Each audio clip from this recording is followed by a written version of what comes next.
Welcome everybody. Sylvia. My name is Julie.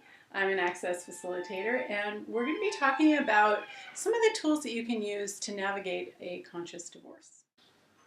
Something I'd like to clear that's coming up as you were speaking of that, there's a sense that I'm judging Mark or that I'm waiting for him to be different.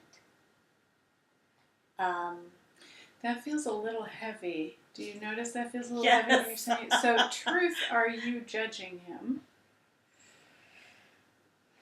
No. So, is it awareness? And then, well, that's much lighter. Yeah. And then, wanting him to be different. Okay. Yeah. Is it requiring, or is it wondering if things will change and if things will work for you? Yeah, that feels lighter. Wondering if things will change. And I don't know that there's specific things that need to change, but there's something about the energy where it was getting really heavy at home, and I wasn't looking forward to going home. It wasn't, light or fun, or it was, and I like to play in lightness. Yeah. So here's a really good clearing for both parties to do. Everywhere you've decided that marriage has to be work and has to be hard work, will you destroy and uncreate all of that? Yes. Right, wrong, good, bad, pod, all nine shorts, boys, and meons. Yeah. I mean, how many times have we heard that? But what if it could be fun? And what if fun doesn't mean that you're not serious? Like, how about some serious fun?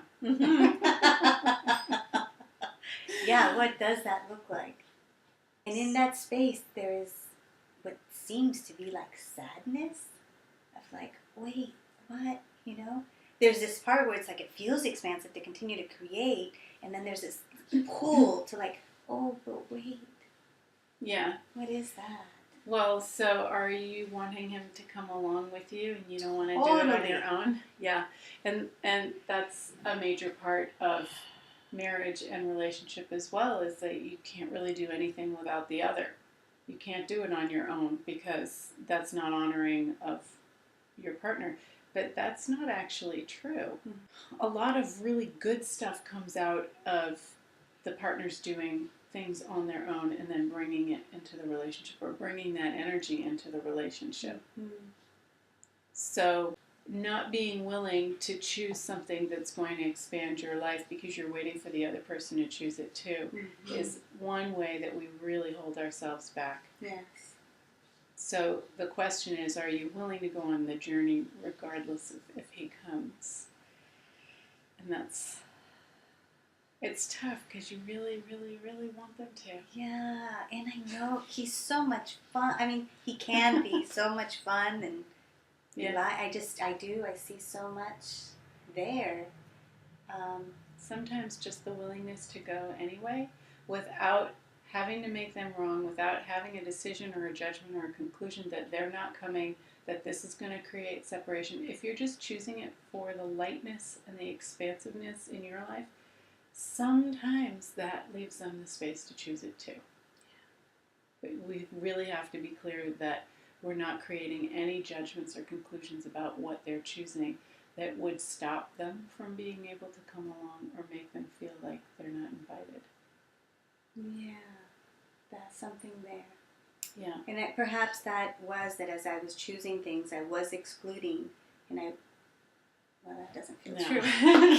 No. I so love that awareness of light and heavy, because I'll start speaking about, oh, that's not true. Right. Wow. And like how amazing that is, that you can start to catch yourself. Yeah. The thing is when you start creating your life based on lies that you're telling yourself, like, oh, I'm judging him. Oh, wait a second, I'm not. You can't build a life of expansive possibilities on lies. You've got to really look at what's true for you. Yes. And it may not be true for anybody else, but this is all about your own awareness, your consciousness, and choosing what works for you. And it includes everybody else. Yes. Part of the fun is the journey, and it is what unfolds, and it's like not really knowing what's going to happen, but choosing things that create more of that excitement and fun. Yes. And with that, Julie, I know that there's been moments we've done a quick session on the phone, and having that awareness of light and heavy as you ask me questions, I mean, things change so quickly. It could be a 5-minute conversation, and I'm so grateful for that. Because in a moment I could be feeling sadness, and all of a sudden I'm crying, and like, what is this? And you ask me 3 or 4 questions like, okay, wow. The energy that I know that I be of lightness, expansive, shifts like that. Awesome, yeah. And you know what's really interesting is that, yes, we build this muscle for ourselves so that we don't require anybody else, but while you're working out at that gym of creating your awareness muscle, it's really, really helpful to have somebody that doesn't have a point of view that can help create that space for you to have your awareness. And that's really what the facilitator does, is you create a space for that person to have their own awareness. So it's never about what I think or what I'm telling you what to do. Right. It's all you getting the awareness for yourself. Yeah. And isn't it so funny that you call and you ask me and then I ask you back and you're like, oh. And it's like it's so easy for you to tell, but on your own you're like, why can't I figure this out? Yeah, it is. So, okay. Thank that was you. really awesome. Thank you. Yeah, thank you. How did I get so lucky?